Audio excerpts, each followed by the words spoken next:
ഒരു മരുഭൂമിയിൽ നിന്ന് ലോകത്തിലെ ഏറ്റവും വലിയ സാമ്പത്തിക നഗരങ്ങളിലൊന്നായി ദുബായ് എങ്ങനെ മാറി? ഭൂരിഭാഗം ആളുകൾ കരുതുന്നത് എണ്ണപ്പണം കൊണ്ടാണ് ദുബായ് വളർന്നത് എന്നാണ്. എന്നാൽ നിങ്ങളോട് ഒരു സത്യം പറയട്ടെ, അത് വെറും ഒരു തെറ്റിദ്ധാരണ മാത്രമാണ്. ഇന്ന് ദുബായിയുടെ GDP-യുടെ 1% താഴെ മാത്രമാണ് എണ്ണയിൽ നിന്നുള്ള വരുമാനം. അതെ, വെറും 1% താഴെ. എങ്കിൽ പിന്നെ എങ്ങനെയാണ് വെറും കുറഞ്ഞ കാലം കൊണ്ട് ഒരു ചെറിയ മീൻപിടുത്ത ഗ്രാമം ലോകത്തിലെ ഏറ്റവും വലിയ ബിസിനസ് കേന്ദ്രമായി മാറിയത്? എവിടെ നിന്നാണ് ഈ കോടിക്കണക്കിന് ഡോളറിന്റെ സമ്പത്ത് വന്നത്? ഈ ചോദ്യത്തിനുള്ള ഉത്തരം തേടിപ്പോയാൽ നമ്മൾ എത്തുന്നത് അതിശയകരമായ ഒരു കഥയിലാണ്. ദീർഘവീക്ഷണത്തിന്റെയും കൃത്യമായ പ്ലാനിങ്ങിന്റെയും ഒപ്പം ലോകത്തെ തന്നെ ഞെട്ടിച്ച ചില അപകടകരമായ തീരുമാനങ്ങളുടെയും കഥയാണിത്. ഈ കഥ മനസ്സിലാകണമെങ്കിൽ നമ്മൾ കുറച്ചധികം പിന്നോട്ട് പോകണം. 1900-ന്റെ തുടക്കത്തിൽ ദുബായ് ഒരു സാധാരണ കടലോര ഗ്രാമമായിരുന്നു. മുത്തുവാരിലും ചെറിയ തോതിലുള്ള കടൽ കച്ചവടവും മാത്രമായിരുന്നു അവിടുത്തെ ആളുകളുടെ പ്രധാന ജീവിതമാർഗം. എന്നാൽ 1930-കളിൽ ജപ്പാൻ കൃത്രിമ മുത്തുകൾ അഥവാ കൾച്ചേർഡ് പേളുകൾ വിപണിയിൽ ഇറക്കിയതോടെ ദുബായിയുടെ പരമ്പരാഗത മുത്ത് വ്യവസായം പൂർണ്ണമായിട്ടും തകർന്നു. നാട് വലിയൊരു സാമ്പത്തിക പ്രതിസന്ധിയിലേക്ക് കൂപ്പുകുത്തി. പക്ഷെ കഥ അവിടെ അവസാനിച്ചില്ല. ഈ വലിയ തിരിച്ചടിയാണ് ദുബായിയെ മറ്റൊരു വഴിയെക്കുറിച്ച് ചിന്തിക്കാൻ തന്നെ പ്രേരിപ്പിച്ചത്. കൃത്രിമ മുത്തുകൾ വന്നതോടെ പരമ്പരാഗത വരുമാനം നിലച്ചെങ്കിലും ദുബായ് തങ്ങളുടെ ഭൂമിശാസ്ത്രപരമായ സ്ഥാനം പരമാവധി ഉപയോഗിക്കാൻ തീരുമാനിച്ചു. കിഴക്കും പടിഞ്ഞാറും തമ്മിൽ ബന്ധിപ്പിക്കുന്ന ഒരു പ്രധാന കച്ചവട കേന്ദ്രമായി അവർ മാറി. ഇവിടെയാണ് യഥാർത്ഥ വഴിത്തിരിവ് ഉണ്ടാകുന്നത്. 1970-കളിലും 80-കളിലും ഇന്ത്യയിലേക്ക് സ്വർണം ഇറക്കുമതി ചെയ്യുന്നതിന് ശക്തമായ നിയന്ത്രണങ്ങൾ ഉണ്ടായിരുന്നു. ആ സമയത്ത് ദുബായ് കേന്ദ്രീകരിച്ച് ഇന്ത്യയിലേക്ക് വലിയ തോതിൽ സ്വർണം കടത്തുന്ന ഒരു കച്ചവടം നടന്നിരുന്നു. ലോകത്തിലെ തന്നെ ഏറ്റവും വലിയ സ്വർണ്ണക്കടത്ത് പാതകളിൽ ഒന്നായി ദുബായ് മാറി. അത് ദുബായിലെ കച്ചവടക്കാർക്ക് വലിയ സാമ്പത്തിക ലാഭമാണ് ഉണ്ടാക്കി കൊടുത്തത്. എന്നാൽ ദുബായിയുടെ വിധി മാറ്റിമറിച്ച യഥാർത്ഥ സംഭവം നടന്നത് 1960-കളുടെ അവസാനത്തിലാണ്. ദുബായിൽ എണ്ണ നിക്ഷേപം കണ്ടെത്തി. എണ്ണ കണ്ടെത്തിയപ്പോൾ എല്ലാവരും വിചാരിച്ചത് ദുബായ് ഇനി എണ്ണ വിറ്റ് ജീവിക്കുമെന്നാണ്. എന്നാൽ അന്നത്തെ ഭരണാധികാരിയായ ഷെയ്ഖ് റാഷിദ് ബിൻ സയ്യിദ് അൽ മഖ്ദൂം തികച്ചും വ്യത്യസ്തമായി ചിന്തിച്ചു. അയൽ രാജ്യമായ അബുദാബിയുമായി താരതമ്യപ്പെടുത്തുമ്പോൾ ദുബായിലെ എണ്ണ ശേഖരം വളരെ കുറവായിരുന്നു. എണ്ണ എന്നെങ്കിലും ഒരിക്കൽ തീർന്നു പോകുമെന്ന് ഷെയ്ഖ് റാഷിദിന് കൃത്യമായിട്ട് അറിയാമായിരുന്നു. അതുകൊണ്ട് തന്നെ കിട്ടിയ എണ്ണപ്പണം മുഴുവൻ ആഡംബരത്തിനായി ചിലവാക്കുന്നതിന് പകരം ഭാവിക്ക് വേണ്ടിയുള്ള അടിസ്ഥാന സൗകര്യങ്ങൾ ഉണ്ടാക്കാൻ അദ്ദേഹം ഉപയോഗിച്ചു. ദുബായ് ഗ്രീക്ക് ആഴം കൂട്ടിയതും അതുപോലെ പുതിയ റോഡുകൾ നിർമ്മിച്ചതും ഈ പണം ഉപയോഗിച്ചായിരുന്നു. എന്നാൽ അതിലും വലിയൊരു കാര്യം പിന്നീട് സംഭവിച്ചു. 1970-കളിൽ ഷെയ്ഖ് റാഷിദ് ഒരു വമ്പൻ തീരുമാനമെടുത്തു. ലോകത്തിലെ തന്നെ ഏറ്റവും വലിയ മനുഷ്യനിർമ്മിത തുറമുഖമായ ജബൽ അലി പോർട്ട് നിർമ്മിക്കാൻ അദ്ദേഹം ഉത്തരവിട്ടു. അന്ന് പലരും ചോദിച്ചു, ഈ മരുഭൂമിയിൽ ഇത്ര വലിയൊരു തുറമുഖം എന്തിനാണെന്ന്. എന്നാൽ ആ തീരുമാനമാണ് ദുബായിയെ ഇന്നത്തെ ആഗോള ലോജിസ്റ്റിക് ഹബ്ബായി തന്നെ മാറ്റിയത്. പക്ഷെ ഒരു വലിയ ചോദ്യം ഇപ്പോഴും ബാക്കിയുണ്ട്. ഒരു തുറമുഖം കൊണ്ട് മാത്രം ഒരു നഗരത്തിന് ഇത്ര വലിയ സമ്പത്ത് ഉണ്ടാക്കാൻ കഴിയുമോ? തീർച്ചയായും ഇല്ല. ഇവിടെയാണ് ദുബായിയുടെ കഥയിലെ അടുത്ത പ്രധാന കഥാപാത്രം രംഗത്ത് വരുന്നത്.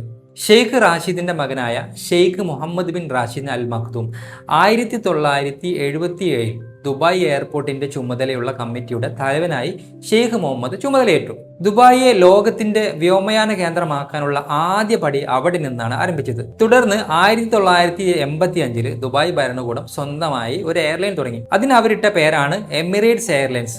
ഒപ്പം തന്നെ ജബൽ അലി ഫ്രീ സോണും ആരംഭിച്ചു. ഇത് ദുബായിയുടെ ചരിത്രം മാറ്റിമറിച്ച തീരുമാനമായിരുന്നു.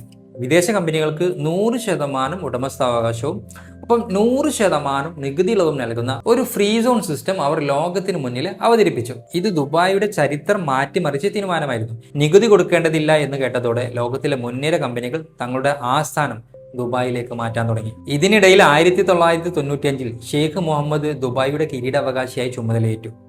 ഡെസ്റ്റിനേഷൻ ദുബായ് എന്ന പുതിയൊരു വിഷൻ അദ്ദേഹം പ്രഖ്യാപിച്ചു. ദുബായിലെ വെറും ഒരു ബിസിനസ് കേന്ദ്രം മാത്രമല്ല, ലോകത്തിലെ ഏറ്റവും വലിയ ആഡംബര ടൂറിസം കേന്ദ്രം കൂടിയാക്കി മാറ്റുകയായിരുന്നു അദ്ദേഹത്തിന്റെ ലക്ഷ്യം. ഇതിന്റെ ഭാഗമായാണ് ലോകത്തെ ആകർഷിക്കാൻ ദുബായ് ഷോപ്പിംഗ് ഫെസ്റ്റിവൽ അഥവാ DSF ആരംഭിച്ചത്. ലോകമെമ്പാടുമുള്ള ആളുകൾ ഷോപ്പിങ്ങിനായി ദുബായിലേക്ക് ഒഴുകിയെത്താൻ തുടങ്ങി. എന്നാൽ ടെക്നോളജിയുടെ പ്രാധാന്യം ദുബായ് നേരത്തെ തന്നെ തിരിച്ചറിഞ്ഞിരുന്നു. 1999 ഇ ഗവൺമെന്റ് പദ്ധതി അവർ പ്രഖ്യാപിച്ചു. വെറും 18 മാസത്തിനുള്ളിൽ ഗവൺമെന്റ് സേവനങ്ങൾ പൂർണ്ണമായും ഓൺലൈൻ ആക്കുക എന്നതായിരുന്നു ലക്ഷ്യം.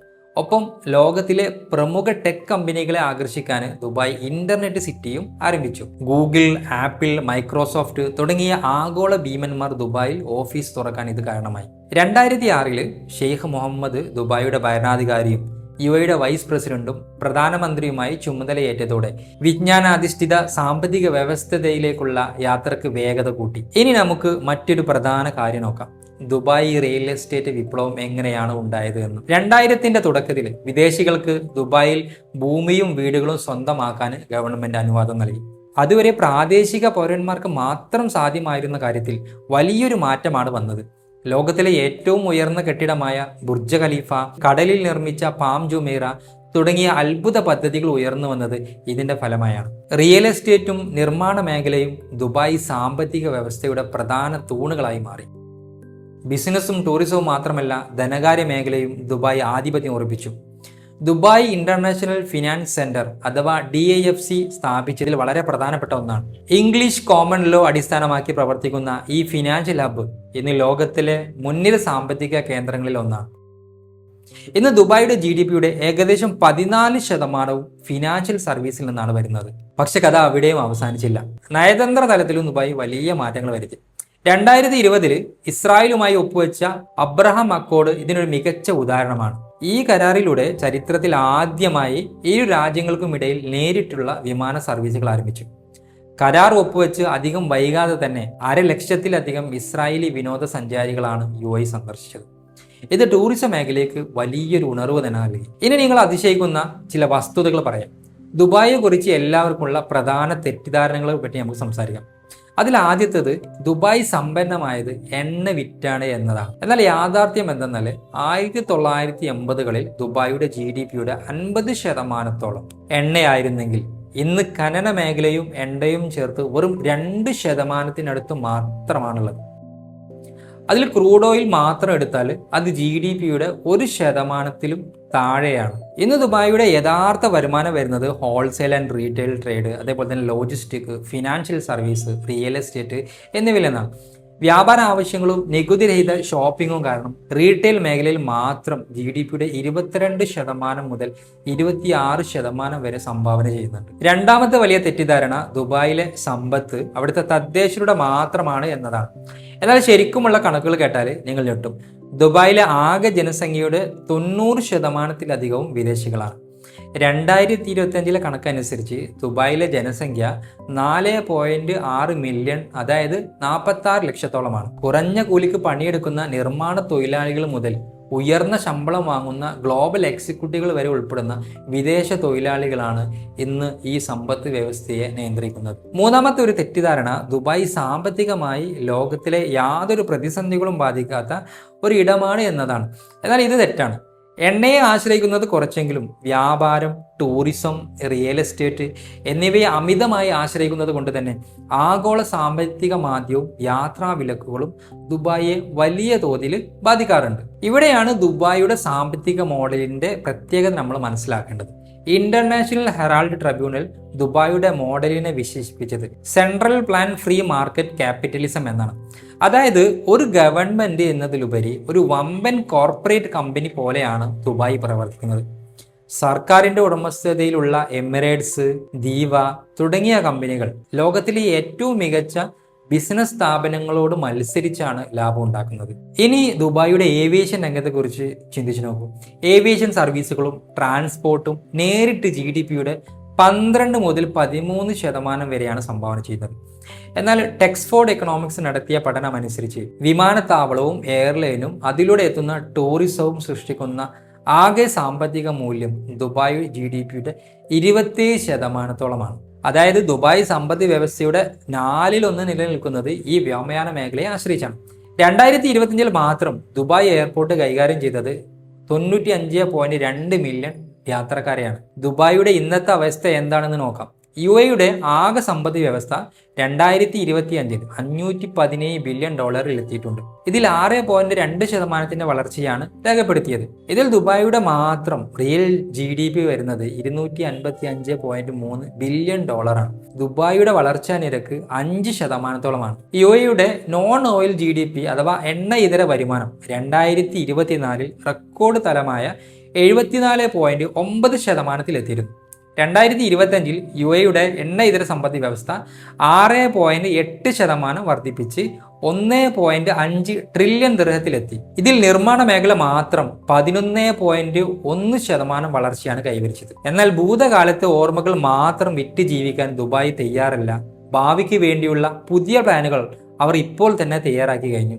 തങ്ങളുടെ പെട്രോളിയം ചരിത്രം മറന്ന് 2050 100% ക്ലീൻ എനർജി അഥവാ ഹരിതോർജ്ജത്തിലേക്ക് മാറാമെന്നാണ് ദുബായ് ലക്ഷ്യമിടുന്നത്. 2025 ആദ്യ പകുതിയിലെ കണക്കുകൾ പ്രകാരം ദുബായിയുടെ ഊർജ്ജ ആവശ്യത്തിന്റെ 21.5% ഇപ്പോൾ തന്നെ പുനരുപയോഗ ഊർജ്ജ സ്രോതസ്സുകളിൽ നിന്നാണ് ഉൽപ്പാദിപ്പിക്കുന്നത്. ഒരു കാലത്ത് വെറും മണലാരണ്യമായിരുന്ന കുടിവെള്ളത്തിന് പോലും ബുദ്ധിമുട്ടായിരുന്ന ഒരു പ്രദേശം ഇന്ന് ലോകത്തിലെ ഏറ്റവും സുരക്ഷിതവും ഏറ്റവും ആധുനികവുമായ നഗരങ്ങളിലൊന്നായി മാറിയത് യാദൃച്ഛികമല്ല. അത് കൃത്യമായ പ്ലാനിങ്ങിന്റെയും എണ്ണപ്പണം തീർന്നു പോകുമെന്ന തിരിച്ചറിവിൽ നിന്നുമുണ്ടായ ദീർഘവീക്ഷണത്തിന്റെ ഫലമാണ്. നമ്മുടെ കയ്യിലുള്ള വിഭവങ്ങൾ എന്താണെന്നതല്ല കാര്യം, അത് നമ്മൾ എങ്ങനെ ഉപയോഗിക്കുന്നു എന്നതിലാണ് കാര്യമെന്ന് ദുബായ് ലോകത്തിന് തന്നെ കാണിച്ചു കൊടുത്തു. ചിന്തിച്ചു നോക്കൂ, എണ്ണയില്ലാത്ത ഒരു ഭാവി ഓർത്ത് അന്ന് ഷെയ്ഖ് റാഷിദും ഷെയ്ഖ് മുഹമ്മദും ധീരമായ തീരുമാനങ്ങൾ എടുത്തില്ലായിരുന്നെങ്കിൽ ഇന്ന് നമ്മൾ കാണുന്ന ഈ ദുബായ് ഉണ്ടാകുമായിരുന്നു. ഈ ചോദ്യത്തിനുള്ള ഉത്തരം തന്നെയാണ് ദുബായിയുടെ വിജയം. ഈ ഒരു വീഡിയോ നിങ്ങൾക്ക് ഇഷ്ടമായിട്ടുണ്ടെങ്കിൽ വീഡിയോ ലൈക്ക് ചെയ്യാനും ചാനൽ ഇതുവരെ സബ്സ്ക്രൈബ് ചെയ്തില്ലെങ്കിൽ സബ്സ്ക്രൈബ് ചെയ്യാനും വീഡിയോ പറ്റിയുള്ള അഭിപ്രായങ്ങളും നിർദ്ദേശങ്ങളും താഴെ കമൻറ്റ് ചെയ്യാനും ഈ വീഡിയോ നിങ്ങളുടെ സുഹൃത്തുക്കൾക്ക് ഷെയർ ചെയ്യാനും മറക്കരുത്. പുതിയൊരു വിഷയവുമായി നമുക്ക് അടുത്തൊരു വീഡിയോയിൽ കാണാം. അതുവരേക്കും ബൈ.